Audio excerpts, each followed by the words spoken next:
በስመ አብ ወወልድ ወመንፈስ ቅዱስ አሐዱ አምላክ አሜን። ስንክሳር ታኅሳስ 4 አንድ አምላክ በሚሆን በአብ በወልድ በመንፈስ ቅዱስ ስም ታኅሳስ 4 በዚች ቀን የሊቀ ሐዋርያት ቅዱስ ጴጥሮስ ወንድም የተመሰገነ ቅዱስ ሐዋርያ እንድርያስ በምስክርነት አረፈ። ለዚህም ቅዱስ ይሰብክ ዘንድ ዕጣው በልድያ ሀገር ወጣ። ከእርሷም ብዙዎች በቅዱስ ጴጥሮስ ትምህርት አምነው ነበረ። አንደበቱ ምስጢሩን በሥራው ሁሉና በአምልኮቱ የተወደደ ያማረ ደቀ መዝሙር ፊልጶና አብሮት ነበረ። ሐዋርያ እንድርያስም ከፍ ካለ ቦታ ላይ ወጥቶ ጣዕመ ባለው አንደበቱ ከቅዱሳት መጻሕፍትም እንዲያነብ አዘዘው። የጣዖት ካህናትንም የሐዋርያት እንድርያስ መምጣት በሰሙ ጊዜ አማልክቶቻቸው የረግሙ እንደሆነ ሊጣላቸው ሽተው የጦር መሳሪያቸውን ይዘው መጡ።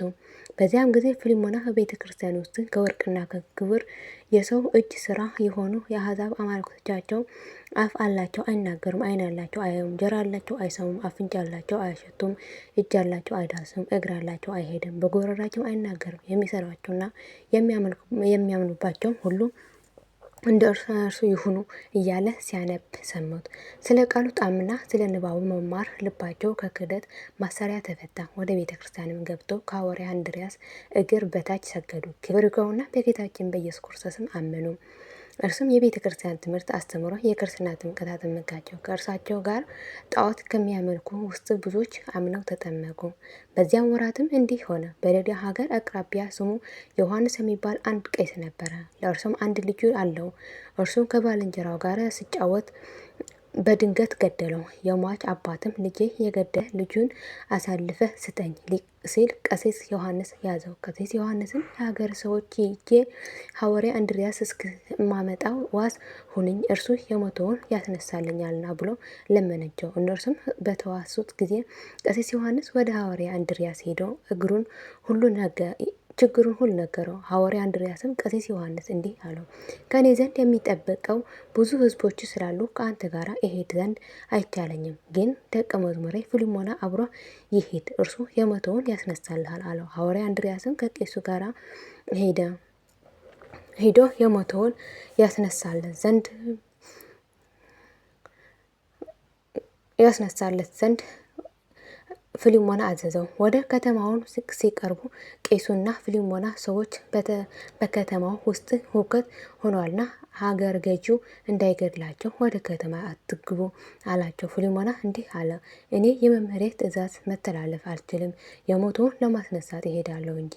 መኮንኑን ቢገድለኝም መምህሬ እንድርያስ መጥቶ እኔንም አስቀድሞ የሞተውን ያስነሳል። ሲገባም መኮንኑ ኒቆሮስን ተገናኘውና ፊልጶና እንዲህ አለው፣ ሀገርህን ለምን ታጠፋለህ? የሸሞ ከክፉ ነገር ሁሉ ሀገርህ ትጠብቅ አይደለምን? መኮንኑም ይህ ሰው ነፍሰ ገዳይ ይመስላል አለ። ወታደሮቹም ይዛችሁ ስቀሏቸው፣ ገረፉት አላቸው። ወታደሮቹም ይገርፉት ዘንድ ይዘው ሰቀሉት። ፊልጶና ኒቆሮስ የተባለው መኮንኑም እንዲህ አለው፣ የበደልኩህ በደል ሳይኖር ለምን ሰቀልከኝ? ትገርፈኝ እኔ ታናሽ ብላቴና ሲሆን ደቀ መዝሙሩን እኔ ስቀለው ሲገርፈኝ ይመለከት ዘንድ ለመምህሬ እንድርያስ ማን በነገረው አለ። ወደ ወታደሮቹም ፊት መልሶ እንዲህ አላቸው፣ ከውስጣችሁ የሚራራና የሚያዝንልኝ የለምና በመስቀልና በግርፋት እንዳለው ሂድ ለመምህሬ እንድርያስ ስለ እኔ ይነግረው ዘንድ አለ። ከቃሉ ጣዕም የተነሳ ወታደሮቹ ተሰብስበው መጥተው አለቀሱ። በዚያም ጊዜ አእዋፍ ሁሉ መጥተው እኛ ላከን ብለው ተናገሩት። ድንቢጥ ቀርባ እኔ በአካሌ ቀላል ነኝና እኔ ላከኝ አለችው። አንቺስ አመንዝራ ነሽ፣ ከወገንሽ በመንገድ አንዱን ያገኘች እንደሆነ ከእርሱ ጋራ ትጫወቻለች፣ ፈጥነሽ አትመለሽም አላት። ከዚያም በኋላ ቆራ ቀርቦ እኔ ላከኝ አለው። ፊልጶና እንዲህ አለው፣ አንተ በቀድሞ ዘመን በተላከ ጊዜ ለአባታችን ኖህ የመልእክቱን መልስ አልመለስክም አለው። ፊልጶና ግን እርግብን ጠርቶ እንዲህ አላት፣ እግዚአብሔር የዋሂት ብሎ ስም ያወጣልሽ ከአእዋፍ ሁሉ የተመረጥሽ ወገን አንቺ ለአባታችን ኖህ በመርከብ ውስጥ ሳለ መልካም ዜና አድርሰሽለታልና አባታችን ጽድቅ ኖህንም ባረኮሻልና አሁንም ወደ ሊዳ ከተማ ወደ መምህር እንድርያስ ሄደች ንገሪው፣ ሰቅለው እየገረፉኝ ነውና ወደ ደቀ መዝሙር ፊልሞና ይመጣ ዘንድ። በዚያ ጊዜ እርግብ ሄዳ ለሐዋርያው እንድርያስ ነግራ የመልእክቱ መልስ ይዛ ተመለሰች። የተባረከች እርግብ ለፊልሞና መምህር እንድርያስ እኔ እመጣለሁና አይዞህ በርታ ብሎሃል አለችው። በዚያም ጊዜ እርግብ በሰው ቋንቋ ለፊልሞና ስትነግረው ኒቆሮስ በመኮንኑ ሰማት። እጅግም አደነቀ። ፈጥኖ ተነስቶም ራሱ በእጁ ፊልሞና ፈትቶ ከተሰቀለበት አወረደው። ክብር ይግባውና በጌታችን በኢየሱስ ክርስቶስም አመነ። ሰይጣን ግን ቀና። በመኮንኑ ሚስት ልቦና አድሮ አሳበዳትና ልጇን ገደለች። አገልጋዮቹም ሄደው የሆነውን ሁሉ ለመኮንኑ ነገሩ። ፊልሞናም አትፍራ፣ አይዞ አለው። ከዚህ በኋላ እርግብን ጠርቶ ወደ መኮንኑ ቤት ሂጂ፣ እንዳይሸበሩ በጸጥታ እንዲቆዩ ንገሪያቸው አላት። እርግቢቱም ሄዳ ፊልሞና እንዳዘዛት ለሕዝቡ ነገረቻቸው። ሕዝቡንም እርግቢቱ በሰው ቃል ስትናገር በሰሙ ጊዜ እጅግ አድንቀው ፊልሞና ወዳለበት ተሰበሰቡ። በዚያም ጊዜ ሐዋርያ እንድርያስ ደረሰ። አስቀድሞ የሞተውን ያስነሳው ዘንድ ደቀ መዝሙር ፊልሞና አዘዘው። እርሱም ክብር ይግባውና ወደ ጌታችን በመጸለይ ከሞት አስነሳው። ሁለተኛም ወደ መኮንኑ ቤት ሄደው ሐዋርያ እንድርያስ የመኮንኑ ልጅ እናቱ የገደለችውን አስነሳው። የመኮንኑም ሚስት አዳናት። ከእርሷ የወጣው ነው ያን ጋኔ ይዞ በሰው ሁሉ ፊት ምድርን ከፍተው ወደ ጥልቅ አዘቅት አሰጠመው። ከዚህም በኋላ ሐዋርያ እንድርያስ እርግብን ጠርቶ እድሜሽን ስንት ነው አላት። እርሷም 8 ዓመት ነው አለችው። እርሱም ለደቀ መዝሙሬ ስለታዘዝሽ ወደ ዱር ሂጂ፣ ለዓለም ሰዎች ከመገዛት ነፃ ሁኚ አላት። ወዲያውኑ ሄደች። ሕዝቡንም ይህ ድንቅ ስራ አይተው አምነው ሁሉም የክርስትና ጥምቀት ተጠመቁ። ከዚህም በኋላ ከእርሳቸው ዘንድ ወጥቶ አክራድ፣ አክሲስ፣ አካሳሲያ፣ ሲኒፎሮም ወደ ተባለው ሀገሮች ሄዱ፣ አስተማረ። ከሐዋርያ በርተሊሞስ ጋር ተገናኝቶ ጋዝሪኖስ ወደሚባል ሀገር በአንድነት ሄዱ።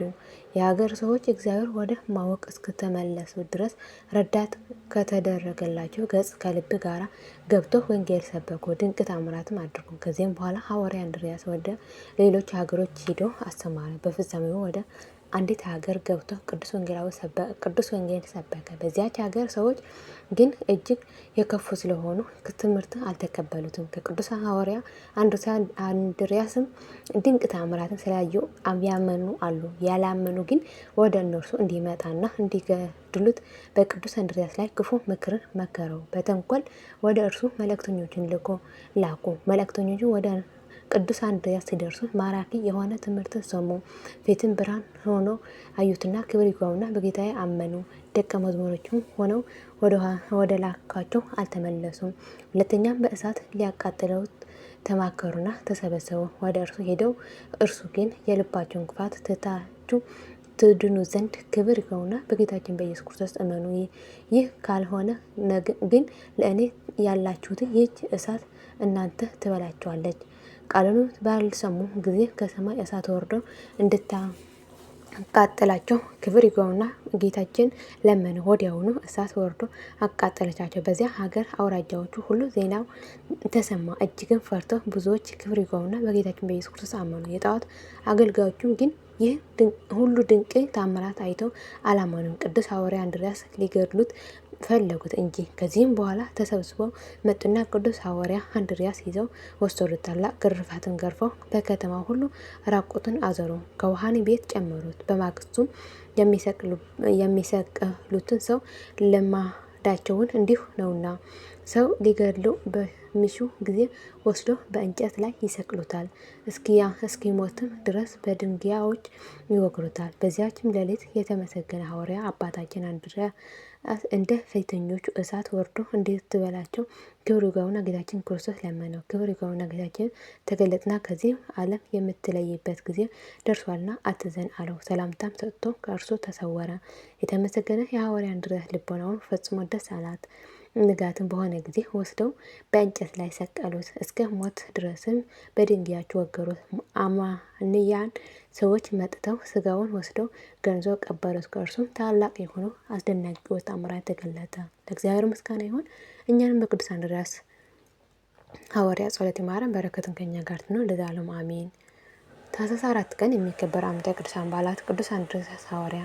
አባ ጾምጻ፣ አባ ያዕቆብ፣ ቅድስቲ ታኦድራ። ወርሃዊ የቅዱሳን በዓላት፦ ቅዱስ ዮሐንስ ወንጌላዊ፣ ቅድስት ሶፊያ ሰማዕት፣ ቅዱስ ዮሐንስ ዘሐራቅሊ ሰማዕት። የሁሉም ቅዱሳን በረከትና ረድኤት ምልጃና ጸሎታቸው ከመላ ሕዝበ ክርስቲያን ጋር ለዘላለሙ ጸንቶ ይኑር አሜን።